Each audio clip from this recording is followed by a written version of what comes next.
네, 오늘 마리아라는 제목으로 하나님 말씀 나눌 텐데요. 네, 필리핀에 가면은 세계에서 제일 큰 마리아 상이 있대요. 무려 96m에 이르는 엄청 큰 마리아 상에 가보지는 못했는데 저렇게 있다고 생각해 보시면 여러분 어떤 느낌이 드시겠어요? 엄청나게 크죠. 필리핀은 사실은 기독교 국가이긴 하지만 카톨릭이 훨씬 더 강한 나라라서 마리아 저렇게 크게 만들고 그런 것 같아 보여요. 사실은 마리아는 카톨릭에서 더 이제 이렇게 높인다고 할까요? 성모 마리아라고 하잖아요. 그래서 대단히 존경하고, 그렇게 하는데, 반면에 이제 기독교는 개신교여서 카톨릭의 어떤 그런 걸 이제 약간 좀 말씀만 중요하니까, 이제 마리아에 대해서는 그냥 아이를 낳은 어떤 도구 정도에서 그냥 그렇게까지 높이는 그런 경우는 아니긴 해요. 오늘 그런데 사실은 마리아가 없었다면 예수님도 이 땅에 오실 때 마리아가 꼭 필요했던 거잖아요. 그래서 오늘 성탄을 기다리는 우리가 이 마리아에 대해서 한번 은혜를 나누어 보기를 원합니다. 한번 질문을 같이 읽어볼게요. 시작. 네. 마리아의 이야기 오늘 말씀을 읽은 거를 쭉 읽어보면은 이렇게 좀 정리가 될 수 있는 것 같아요. 첫 번째는 베들레헴 코드를 이해하게 된다. 이렇게 한번 적어봤어요. 최근에 이제 규장이라는 곳에서 책이 나왔는데 부흥이라는 책이 나왔습니다. 윤학열 감독님이 전 세계 부흥이 일어난 곳에 직접 가서 촬영을 하고 그것을 스케치하고 영화를 지금 만들고 있는데 영화가 이제 곧 개봉이 될 것 같아요. 세계 곳곳에서 어떤 부흥이 있었는지 그걸 추적하면서 가슴이 뜨거워진 그 마음을 이렇게 유튜브에서 얘기할 때 저는 한 사람이 얘기할 때 어떻게 이렇게 그 열정이 이렇게 전이가 될 수 있을까 싶을 정도로 엄청난 불의 사람이라는 사실을 제가 알게 되었는데 이 책에서 이제 윤학열 감독님이 이렇게 얘기하는 거예요. 하나님께서 부흥을 위해서 캐스팅하신 사람들은 다 베들레헴 코드에 맞는 사람들이었다. 이 베들레헴 코드는 뭔가 하면 베들레헴에서 예수님이 나시셨을 때 마국간에서 나셨잖아요. 그러니까 아무도 모르는 아주 낮은 곳 그 마국간에서 나신 그 예수님. 하나님의 방법은 늘 그렇게 가장 낮은 사람, 가장 낮은 곳에 있는 그것을 통해서 이루신다 할 때 베들레헴 코드라는 단어를 사용했습니다. 그래요. 하나님은요, 세상의 주류가 아니라 세상의 비주류와 같은 사람들을 불러서 부흥을 이끄시는 하나님이라는 사실을 믿으시기 바랍니다. 마리아가 그런 사람이었죠. 갈릴리 나사렛이란 동네는 시골 중에 시골이었어요. 세상 사람들은 사마리아와 비슷하게 갈릴리를 취급했대요. 왜냐하면 피가 많이 섞인 곳이었기 때문에 그래요. 이방인들의 침입을 많이 해가지고 이렇게 원하지 않게 결혼을 해야 되고 피가 그러니까 이스라엘 사람들 머릿속에는 피가 섞인 것은 곧 상종할 수 없는 사람인 거예요. 그 사람들의 머릿속에는. 그러니까 나사렛? 거기서 무슨 선한 게 나올 수 있겠어? 라고 나다나엘이 얘기했던 것은 바로 그런 의미에서 그렇죠. 여러분, 세상을 바꿀 정도의 사람이라면 적어도 세상을 통치하던 로마 혹은 그 전에 통치하던 그리스 아니면 적어도 이스라엘에서는 예루살렘에서 나야지 되잖아요. 그런데 하나님은 마리아를 선택하실 때 나사렛 갈릴리 나사렛에서 그를 불러내셨다는 거예요. 심지어 그녀는 이제 약혼을 갓 한 10대 소녀였어요. 아무도 그 여인에게 주목하지 않았습니다. 10대 여인, 10대 초반, 심지어는 12살 정도, 13살 정도라고 얘기하는 사람들도 있어요. 여러분, 12살의 여인, 아이들, 우리는 아이잖아요? 그 아이는 얼마나 서툴까요? 아직도 많은 것을 배워야 되고, 어른으로 하기에는 아직도 많은 시간이 필요한 느낌이 강하잖아요? 그리고 심지어 요셉과 결혼했는데, 아직 이제 약혼한 사이였는데, 요셉의 직업은 여러분 목수였어요. 목수는 목동하고 똑같이 가장 비천한 직업을 갖고 있던 사람이었습니다. 그러니까 그 여인은 결혼하면서부터도 그렇게 큰 소망이 있는 사람은 아니었어요. 조그마한 집을 마련해서 아마 어렵게 생각을 하고 있었을 것 같습니다. 지금도 동남아시아에 가면은 10대 후반에 밖에 안 돼 보이는 아기 같은 여인들이 아기를 안고 나와가지고 이렇게 데리고 나와 있어요. 10대에 결혼해서 아이를 낳는 애들이 지금도 있는데 그야말로 애가 애를 낳은 거지. 어떻게 키울까? 야, 그런 걱정이 되더라고요. 근데 오늘 베들레헴 코드에 선택된 이 마리아가 가브리엘 천사에게 이런 얘기를 듣습니다. 28절 말씀 한번 여러분 읽어주세요. 시작. 그에게 들어가 이르되 은혜를 받은 자여 평안할지어다. 주께서 너와 함께 하시도다. 천사의 첫 번째 말은 뭐였냐면 은혜를, 여기 계속 놔주세요. 은혜를 받은 자여였어요. 따라합시다. 은혜를 받은 자여. Highly favored. 높은 호의를 받은 사람, 높은 축복을 받은 여인이요, 이렇게 이야기해요. 여러분, 마리아의 상황과 정반대의 얘기잖아요. 그렇잖아요. 근데 높게 축복받았대요. 마리아의 마음속에 어떤 마음이 들었을까? 어벙벙했을 거예요. 와대푼. 뭐지? 헐. 뭐 이런 단어가 나오지 않았을까요? 왜 이러지? 오늘 무슨 날인가? 이렇지 않았을까 싶어요. 어쩌면 이 마리아는 한 번도 이런 축복의 메시지를 들어보지 못하고 자랐을 가능성도 많지 않겠어요? 근데 천사가 또 이어서 말할 때 평안할지어다. 한번 따라해볼게요. 평안할지어다. 평안할지어다는 카이로라는 단어를 쓰는데 기쁨을 담은 인사예요. 마리아야 안녕 이런 뜻이, 평안해 샬롬 이런 뜻입니다. 기쁨의 인사를 건네고 있는 것입니다. 그리고 천사가 또 이어서 말합니다. 주께서 너와 함께 하시도다. 한번 해볼게요. 시작. 주께서 너와 함께 하시도다.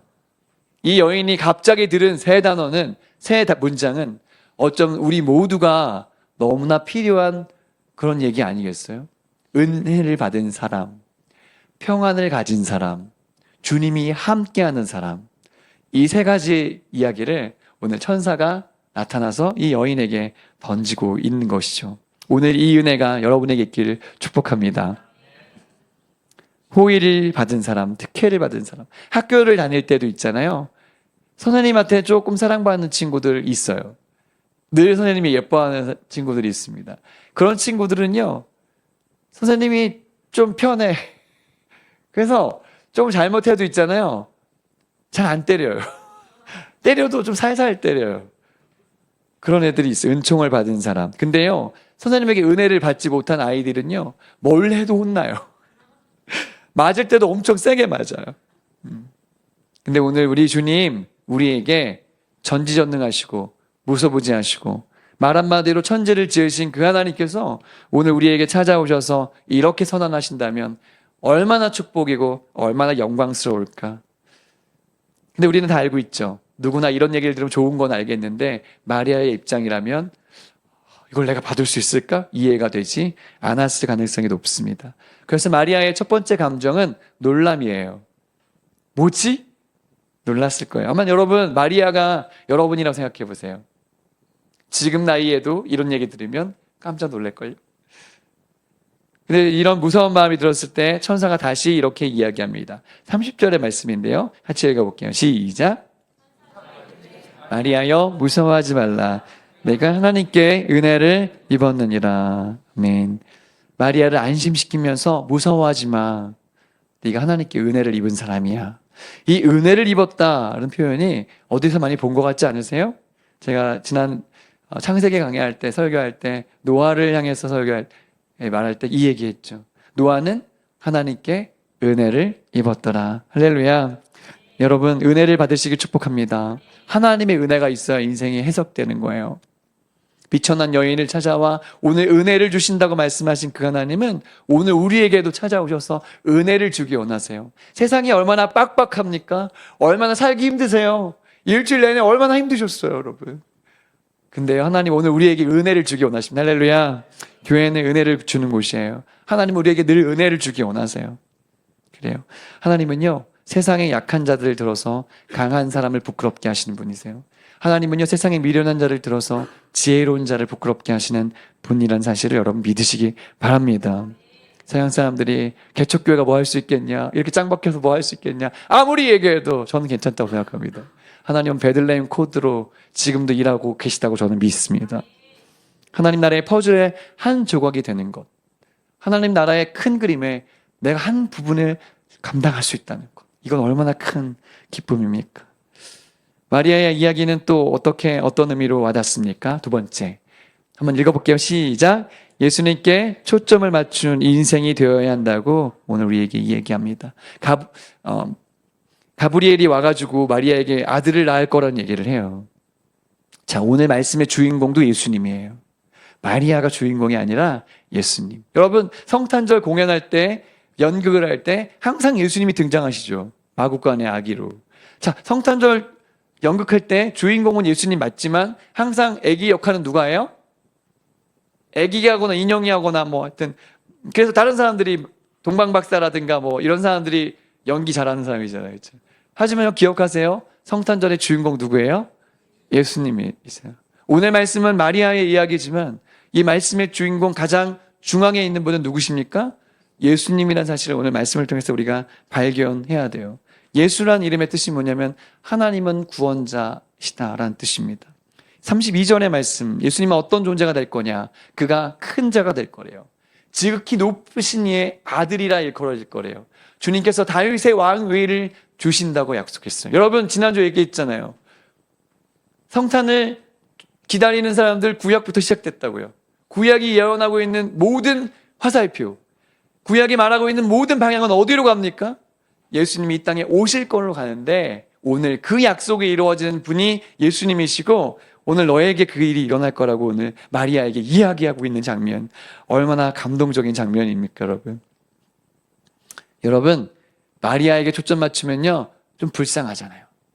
아우, 그 여인이 얼마나 힘들었을까 이렇게 가잖아요. 하지만요, 예수님께 초점을 맞추면요 마리아의 인생은 해석되는 거예요. 여러분, 내 삶이 왜 힘들고 신앙생활이 어려운지 아세요? 계속 나에게 포커스하기 때문에 그래요. 사진을 찍을 때 있잖아요. 사진을 찍을 때 초점을 맞춰야 되거든요. 초점을 맞출 때 내가 찍고 싶은 거에 초점을 맞춰야 되는데 계속 엉뚱한 거 맞추면은 원하는 그림이 안 나와요. 우리가 신앙생활을 할 때 우리의 초점은 계속 포커스는 예수님께로 가셔야 돼요. 할렐루야. 계속 나에게로 가면요 내 인생은 불쌍하고 내 인생은 해석이 안 되는 거예요. 하지만 예수님께 포커스할 때 우리의 인생은 해석되고 마리아의 인생도 그렇게 해석이 되는 거죠. 현대인들이요 돈에 초점을 맞추고 삽니다. 다 돈 벌기 위해서 열심히 살잖아요. 네, 애들도 있잖아요. 돈 많이 주는 어른 좋아해요. 다 기억해. 근데 제가 보니까 돈 하면 살면요 돈 때문에 목마르실 거예요. 여러분, 돈 없어도 목마르고요 돈 생겨도 목마르실 거예요. 돈 때문에 계속 고통당하실 거예요. 제가 목회를 해보니까요 교회가 작아도 목사님들이 힘들어요. 근데 있잖아요 교회가 커도요 다 힘들어요. 진짜예요.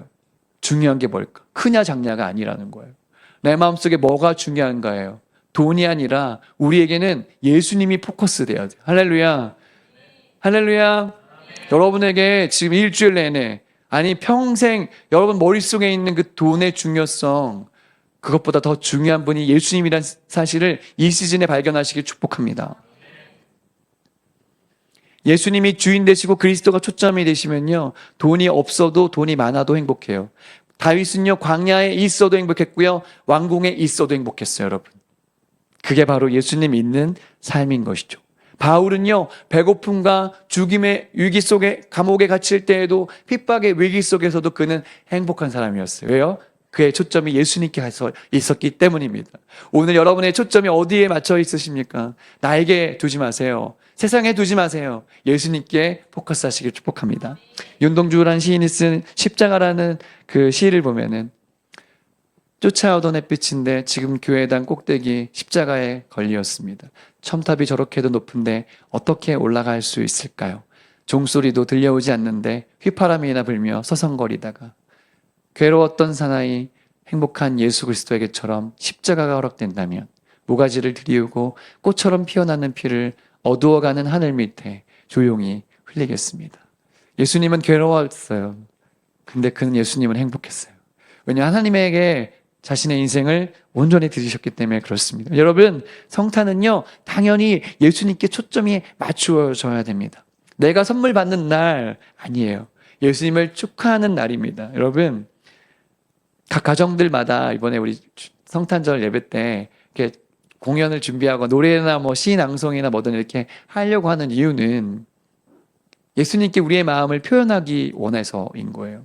어느 날 아침에 12월 25일이 되었더니 예수님 성탄절인 예배나 갈까? 이게 아니라 여러분 자녀를 위해서 뭔가 준비할 때 부모님이 무슨 팔순잔치 그런 거 할 때 잘 준비하시잖아요. 그것처럼 예수님 탄생을 함께 기뻐하는 건 우리의 마음을 드리는 것이고 초점을 맞추는 것입니다. 할렐루야. 여러분 바쁘고 연말에 너무 많은 약속이 있으시고 그렇죠. 운동도 못하고 늘 바쁘게 우리 양승 집사님 밤새고 오고 막 엄청 힘들어요. 하지만 우리의 영혼의 초점은 예수님께 있게 되시길 축복합니다. 세 번째, 마리아의 이기는 어떤 의미를 우리에게 닿습니까? 세 번째는 믿음은 순종으로 이어져야 한다는 것입니다. 성탄을 맞이하는 마리아의 자세는 어땠는지 한번 추적해 보도록 할게요. 하나님은 어떤 사람을 선택하시고 어떤 사람을 축복하시냐면요. 하나님의 은혜를 아는 자에게 축복을 하십니다. 하나님은요, 돼지에게 진주를 주지 않으세요. 아무에게나 이런 은총을 주지 않으십니다. 은혜를 아는 자에게 은총을 주시는 거예요. 그래서 겸손한 사람 마리아를 찾아오셨어요. 마리아는요, 그걸 당연하게 여기지 않았어요. 그것을 겸손하게 받아들였어요. 믿음의 사람으로, 마리아는 믿음의 사람으로 그것을 받아들였어요. 마리아는 덮어줬고 믿지 않았어요. 29절 보니까 이렇게 써 있어요. 한번 읽어볼게요. 시작.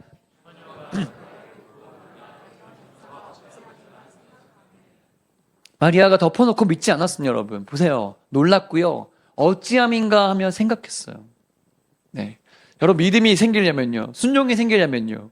네. 생각하셔야 돼요. 진짜 그런가? 어떤 일이 일어날까? 생각하는 거예요. 마리아도 생각했다는 사실을 여러분 보게 됩니다. 34절. 마리아가 천사에게 말하되 나는 남자를 알지 못하는데 어떻게 이런 일이 일어날 수가 있나요? 라고 생각했어요. 여러분, 이거는 부인이 아니라 그게 가능한 건가요? 라고 지금 묻고 있는 거예요. 근데 천사의 대답을 통해서 믿음을 갖게 됩니다. 35절에 보니까 천사가 대답하여 이르되 성령이 내게 임하시고 지극히 높으신 이의 능력이 너를 덮으리니 이러므로 나실 바 거룩한 이는 하나님의 아들이라 일컬어지리라. 이성으로 되면요 순종할 필요가 없어요. 이성으로 된다면요 믿을 필요가 없습니다. 근데요 이 하나님의 초자연적인 역사는 성령으로만 이해할 수 있는 신비라는 것입니다. 여러분, 하나님은요, 지금도 무에서 유를 만들 수 있는 분이세요. 할렐루야. 우리는요, 뭐가 있어야지 생긴다 생각해요. 하나님은요, 말씀 한마디로 모든 걸 다 바꿀 수 있는 분이세요. 그러니까 마리아는 말이 안 되잖아요. 제가 결혼했지만 지금 남편하고 안 사는데 어떻게 아이가 생깁니까? 라고 말했지만 하나님은 그것을 하실 수가 있는 것이죠. 너를 덮으리니 한 거는요, 성막 위에 덮여있는 구름을 연상시키는 것이죠. 하나님의 영이 임재했을 때 성막 위에 구름이 가득했다고 써있거든요. 그것처럼 너를 덮으리니는 성령께서 너에게 임재하시리니 너의 인생을 덮으리니 이런 말이 되어 있습니다. 그 하나님의 영광 쉐키나가 임한 사람, 하나님의 영광이 덮은 사람, 그 여인이 바로 마리아였습니다. 여러분, 하나님의 영광이 덮여야지 인생이 쓰임받는 거예요. 우리의 마음속에 그런 열망이 있어요. 하나님, 내 인생을 좀 하나님의 영광으로 덮어주세요. 하나님의 영광에 쓰임받고 싶어요. 그런 마음이 있어야 돼요. 그런 마음이 있는 인생은 영광스럽고요. 그런 마음이 있는 가정도 영광스럽고, 그런 영광의 그 마음이 있는 교회가 영광스럽고, 그 하나님의 임재와 영광이 있는 나라가 영광스러운 것인 줄 믿으시기 바랍니다. 그래요. 38절 마리아의 고백은 너무나 아름답죠. 한번 읽어볼게요. 같이요. 시작. 마리아가 이르되 주의 여종이오니 말씀대로 내게 이루어지다매 천사가 떠나가니라. 신약학자 제임스 에드워즈가 이 구절을 가지고 이렇게 얘기했습니다. 이스라엘의 그 누구도 마리아처럼 하나님께 반응한 사람은 없었다. 신구약을 통틀어서 마리아처럼 이렇게 하나님께 반응한 사람은 없었다. 마리아가 주의 여정으로 기꺼이 순종하는 태도는 하와의 불순종을 역전시키고 있다. 맞아요. 그 어떤 사람이 마리아처럼 대답했습니까? 그 어떤 사람이 믿음으로 이렇게 순종했습니까? 하나님은 베들레헴에 사는 그 작은 여인에게 이런 결과를 만들어 주셨다는 사실. 그래서요, 아무런 변화도 없었지만 마리아가요 엘리사벳을 찾아갑니다. 그리고 이 잉태의 얘기를 나누게 됩니다. 믿었기 때문에 그래요. 몸에 아무런 변화가 없었어요. 하지만 믿었기 때문에 찾아가서 믿음으로 얘기했던 것이죠. 당시의 사회적 분위기는 약혼만 했는데 아이를 가지면 돌에 맞아 죽어도 괜찮은 날. 목숨을 건 순종이었어요. 그래도 꼭 이런 얘기를 들을 때 내 얘기가 아니니까 아무런 감동이 없는 그런 마음으로 듣지만 여러분, 내가 그 입장이라 생각해 보시면 큰일 난 겁니다. 여러분, 내 딸이 그렇다면 어떻겠어요? 더 큰일 난 것입니다. 그런데 마리아가 그 모든 어려움들, 죽음을 각오하고 거부하지 않았다는 것, 그것이 얼마나 아름답습니까? 여러분, 순종은요, 때로 아름다운 결과를 맺지 못할 수도 있습니다. 잘 들으세요. 순종하면 좋은 열매 맺으려고 하는 거죠. 하지만 성경에 보면요, 순종했는데 내가 느끼는, 내가 기대하는 열매가 맺히지 않는 경우도 있단 말이에요. 마리아가 그런 거잖아요. 순종했는데, 예수님 낳았는데 아들이 나보다 먼저 십자가에서 죽는 것을 봤습니다. 남편도 일찍 죽었는데 아들까지 먼저 보내면 얼마나 힘들어요. 마리아의 심장에는 늘 그 어려움이 늘 따라왔을 것 같아요. 그래요. 하지만 이 여인의 삶은 결코 불행하지 않았습니다.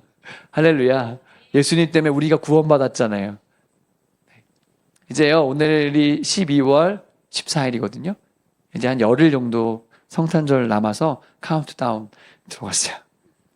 너무 바쁘니까 그냥 일주일이 어떻게 지나간지도 모르고 하다 보면 다시 여기 와 있잖아요. 그래요. 하지만 여러분, 남은 열흘 정도는 하나님의 큰 그림에 참여했던 그 마리아의 마음을 가지고 나도 순종하고 나도 하나님의 영광을 위해서 살아봐야지라고 그런 마음을 갖게 되시는 마리아와 같은 고결한 마음이 여러분에게 임하게 되시기를 축복합니다. 한 가지 이야기만 하고 마치려고 하는데요. 제가 옛날에 했던 이야기 중에 제일 웃긴 얘기가 뭐냐면, 아프리카의 한 부족을 이끄는 추장이 자기 딸을 결혼시키려고 이제 사람들에게 얘기한 거죠. 내 딸을 가지기 원하시는 사람은 저희 테스트를 통과해야 합니다. 많은 남자들이 지원을 했는데 마지막 테스트는 무엇이었냐면 강을 건너는 거였어요. 근데 그 강에는 악어들이 엄청 많았어요. 그래서 이렇게 얘기하는 거예요. 내 딸을 얻기 원하는 아주 용감한 남자는 여기를 건너서 저기로 제일 먼저 가는 그 사람을 나의 사위로 삼겠습니다. 이렇게 선언을 했습니다.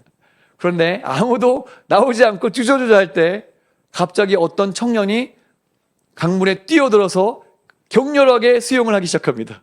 악어를 피하고 날개 가가지고 진짜 목숨을 다해서 저 강을 건넜어요.